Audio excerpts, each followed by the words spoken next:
Welcome to another Southern California Prep Insider Baseball podcast. Tommy and Les here with the regular stuff. We got the top 10s, players of the week. We got field reporters, 3 different locations, and we have our game picks. Les, how'd you feel about last week? Hey, man, I think I did all right. Tommy, I got a text from one of the coaches in our game picks. He's like, hey, nice pick. So I had to send you a tweet on that, too. So I hope you got that. I got it, and I responded. I got it wrong. You know what? I get them most of them wrong. So, we'll see. We'll see how I do this week. Starting with your top 10 list. Who made the top 10 this week? Yeah, you know what? Not a lot of changes at the top. Number 1 through number 4, the same. Cypress, number 1, they come in off a sweep of Pacifica last week. They don't play again until Saturday. Number 2, Huntington Beach. They were 2-0 last week. They play Los Al today. Then they got a huge showdown against Edison on Friday. Harvard Westlake, they coming off a bye week last week. They got a 3-game series against Alemany this week. Olu at number 4. They swept Santa Margarita last week, played Bosco this week, who they beat yesterday. Number 5 is La Mirada. They got a perfect game last week from Jared Jones, Mr. All-Everything. Ayala checks in at number 6. They got a big series against Glendora this week. Number 7 is Jay Serra. They went 2-1 against St. John Bosco last week. Play a really good up-and-coming Servite team this week in a 3-game set. Arcadia, a team that I saw on Friday, they pounded Burbank. I mean, they called it after 5 innings because it was like 11-0. They're playing really good ball right now. The aforementioned Servite checks in at number 9, cracking the top 10 for the first time this year. They came into the week off a sweep of Mater Dei last week, and again, big series against Jay Serra this week. And at number 10 is Notre Dame from Sherman Oaks, playing really good ball right now, getting some really, really good pitching from their loaded pitching staff. So that's your top 10 this week. And arguably the nicest stadium in Southern California. Yes. No. We'll go on to players of the week now. Here are my 4 guys. I've got Isaiah Marquez from San Dimas.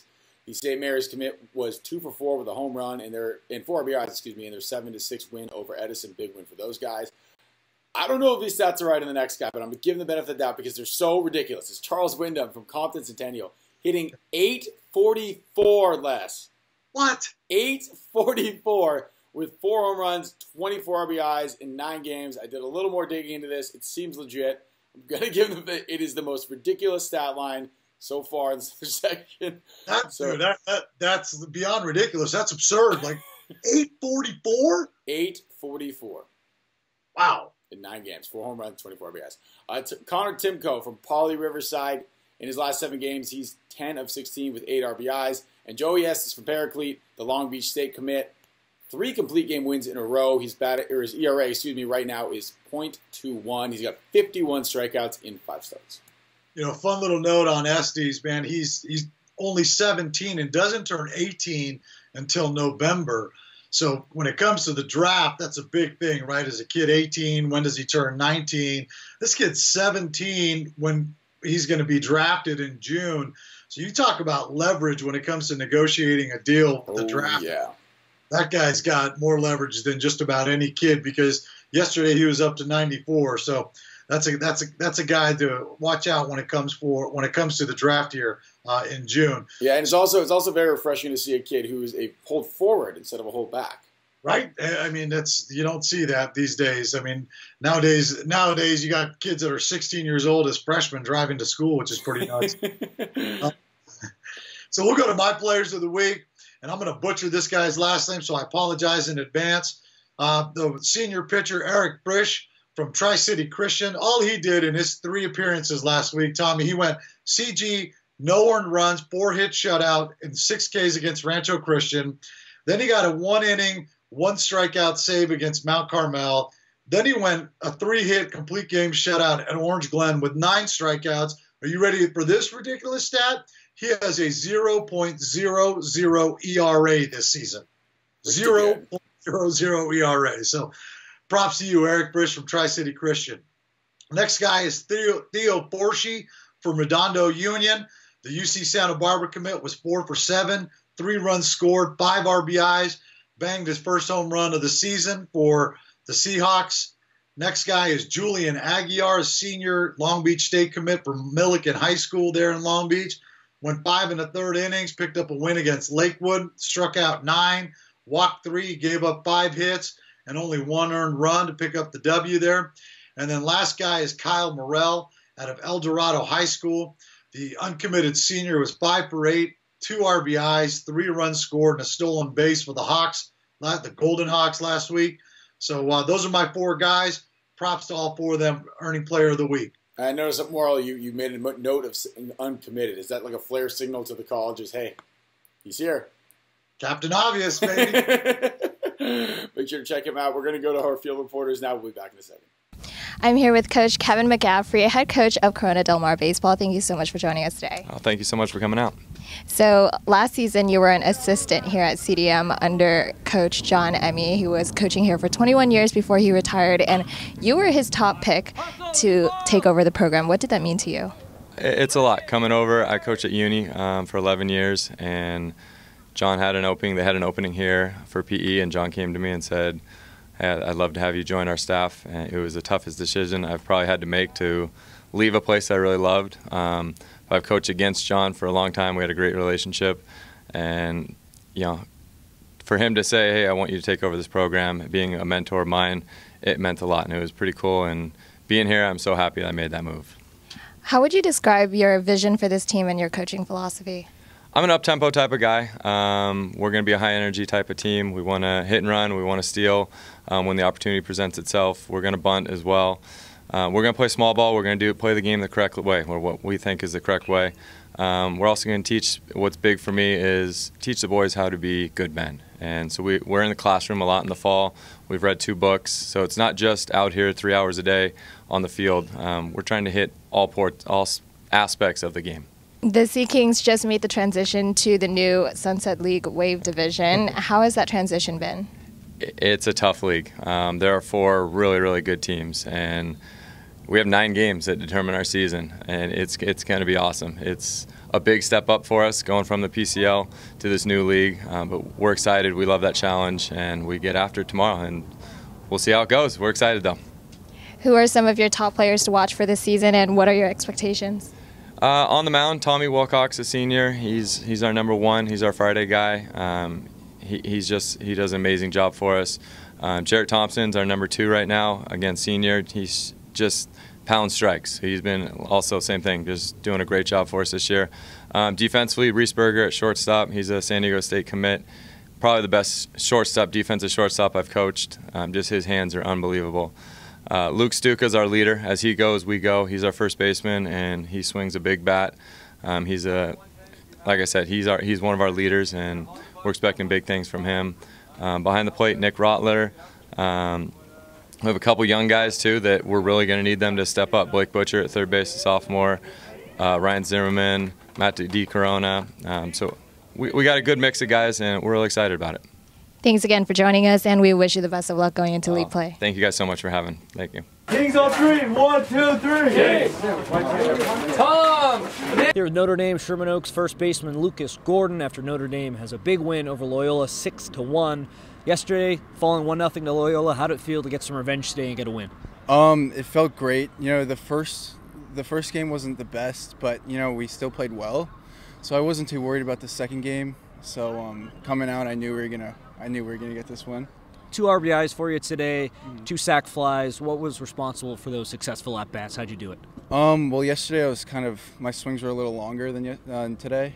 So today I just shortened up. I got into a couple 0-2 counts, which means I shortened up even more and just try to get solid contact. Committed to USC. Why'd you pick the Trojans? Great school. If baseball doesn't work out, which I hope it will, I can always find a good job. Great people. And I always go to the baseball games, and they have a great team. They're doing pretty well right now, so I'm excited. It seemed like the Notre Dame bench today was really locked in. Whenever anyone got a big hit or made a nice play in the field, everyone was all pumped up, all excited. What's responsible for that great environment here? Well, first of all, that's the best thing ever for a team. I love when that happens. We've definitely done a lot better with the bench and getting up, and it means a ton because it means everyone's in it.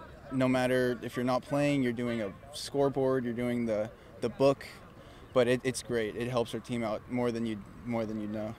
Last thing for you, how can you keep this momentum going, get another win against Loyola later this week, and keep things up in the Mission League? Yeah, well, just don't take any team lightly. Just play play 110% every single inning, every single pitch, and then honestly hope to win from there, you know?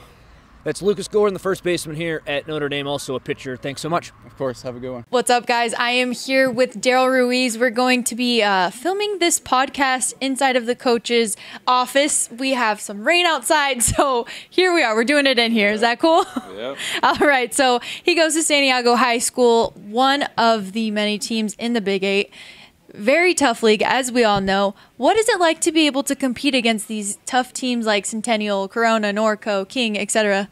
You get to face a lot of great pitching, and you face like a lot of competitors, and just like it's great competition. Right. How much harder does it make it on a person or a team like you guys? Probably just like pay attention to detail, and that every game is crucial, and that's it. Yep. You guys are currently at 7-7 so far in the season. What would you say have been some of your biggest struggles so far? Probably executing, and just like trying to win those close games. And are there any standout players or standout moments that stick out to you where you're like, you know what, we really pulled it together in that game, or this guy did really great in this game, that sort of stuff?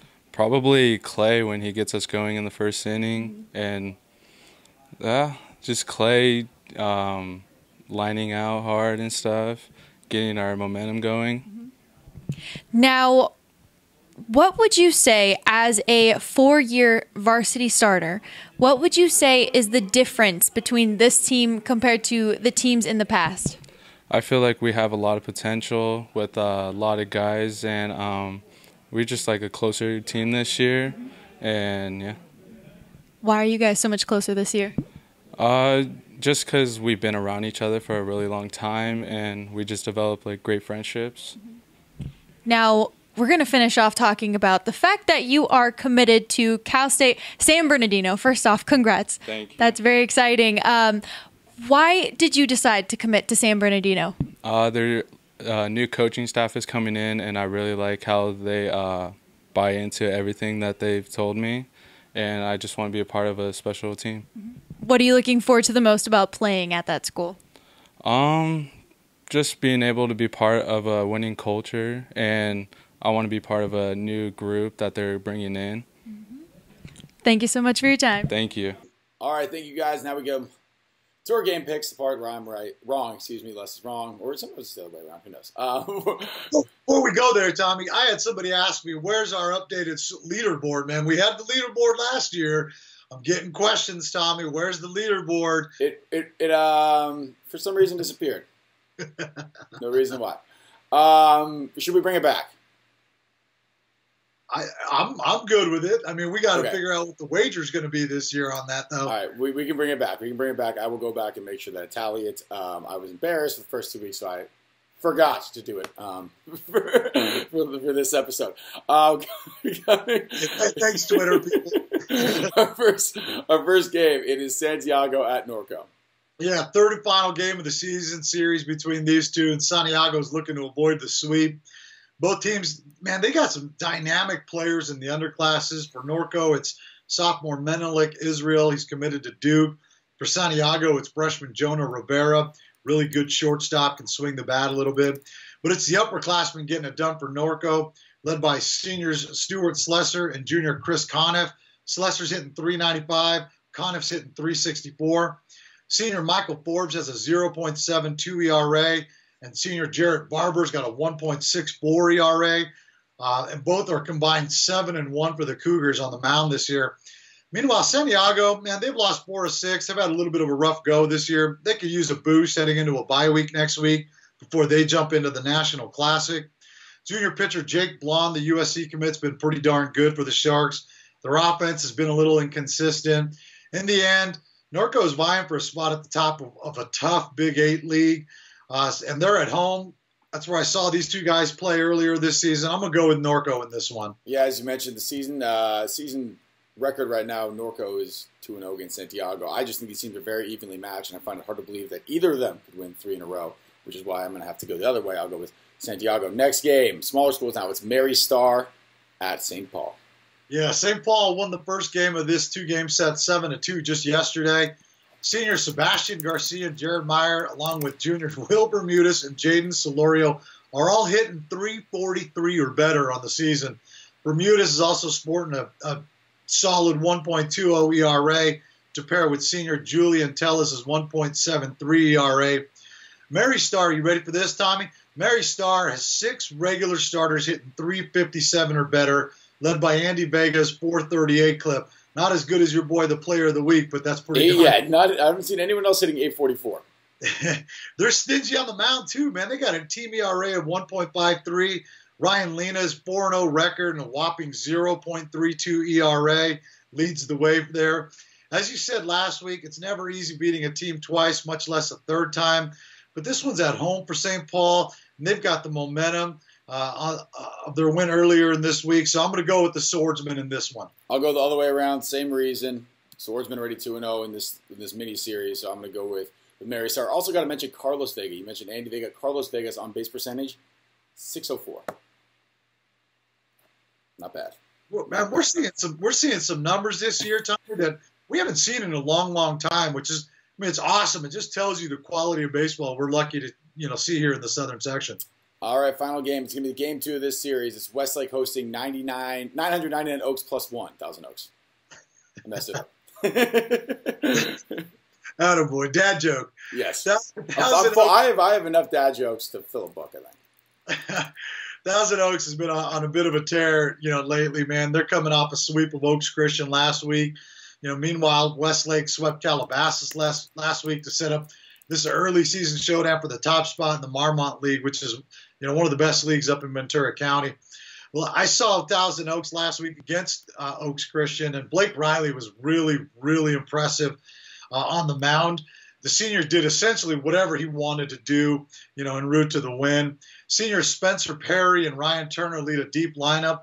They get a boost this week with Brock Reggio becoming eligible after the 30-day transfer period.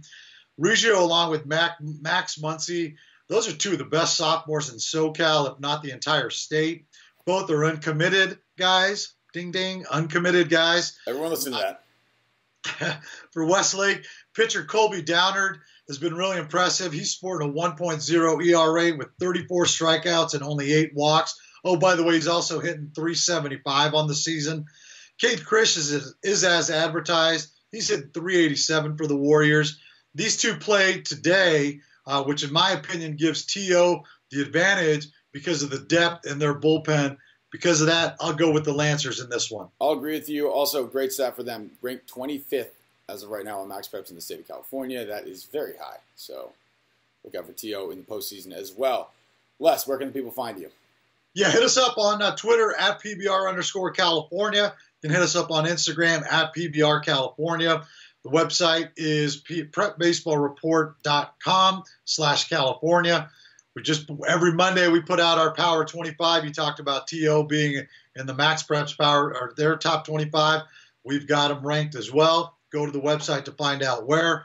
We release our Player of the Week on Tuesday, and then on Wednesday we release our Diamond Notes. This week we're highlighting performances of over 45 players throughout SoCal, and then we do it up in NorCal as well. So hit us up at prepbaseballreport.com/California. And feel free to hit me up at Real Tommy Morris if I'm ever read at any of these games, so then I can tweet it at less. That would make me very happy. We'll see you guys next week with more of the same.